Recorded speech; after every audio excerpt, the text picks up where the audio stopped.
এই নাও 50 টাকা নাও। 50 টাকা কিসে? তুমি আমারে চুমু দিলা না, ওর জন্য খুশি হয়ে আমি 50 টাকা দিলাম। চুমু দিলে টাকা পাওয়া যায়? হ্যাঁ।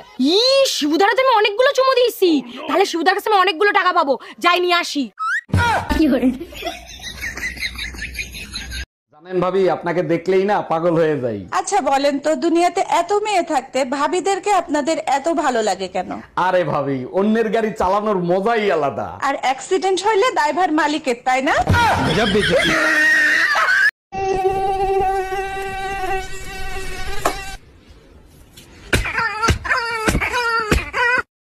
দেখছো আমার বাপ 10,000 টাকা দিয়ে শাড়ি কিনে দিচ্ছে, তুমি তো কোনোদিন কিনে দিলা না। তোমার বাপ বড় লোক মানুষ, 10,000 কেন 20,000 দিয়েই কিনে দিতে পারে। দামি শাড়ি তো কিনে দিতে পারবা না। এবার বলো কেমন লাগতেছে আমারে? ভালোই লাগতেছে, কিন্তু ঠিকমতো ম্যাচিং হয় নাই। ম্যাচিং ব্লাউজ এখনো বানাই পারি নাই, তাই ম্যাচিং হয় নাই। আমি ব্লাউজের কথা বলি নাই, চেহারার কথা বলছি।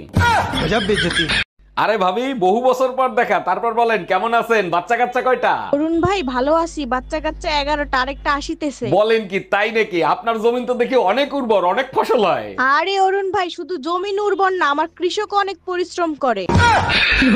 ইয়া ইয়া ইয়া ইয়া ইয়া ইয়া ইয়া ইয়া। এই শুনছো? এদিকে এসো তো। কি বলো? এই টাকাটা ধরো আর যাও তো তাড়াতাড়ি বাজারের থেকে আমার জন্য সুন্দর দেখে একটা লাল ব্লাউজ নিয়ে আসবা। আচ্ছা ঠিক আছে। বলছি তোমার সাইজ কত গো? কেন তুমি আমার সাইজ জানো না? এইটুকু না? এইটুকু নেই? তবে কি এইটুকু নেই?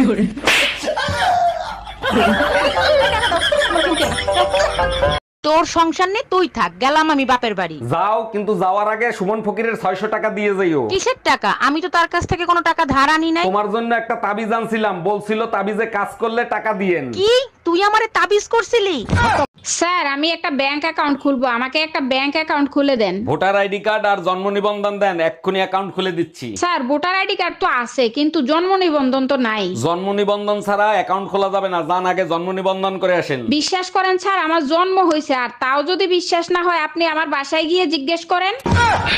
এই কই গেছিলা তুমি? টুম্পা ভাবির কাছ থেকে 1 কাপ চিনি আনতে গেছিলাম। বাসায় বয়ম ভরা চিনি থাকে, তুমি পাশের বাসার ভাবির কাছ থেকে চিনি আনতে গেছো কেন? আমাদের ঘরের চিনি মিষ্টি কম, তাই ভাবির কাছে গেছিলাম। আজকে এমন পিটান পিটাবো, ঘরের লবণ তোমার কাছে চিনির মতো লাগবে।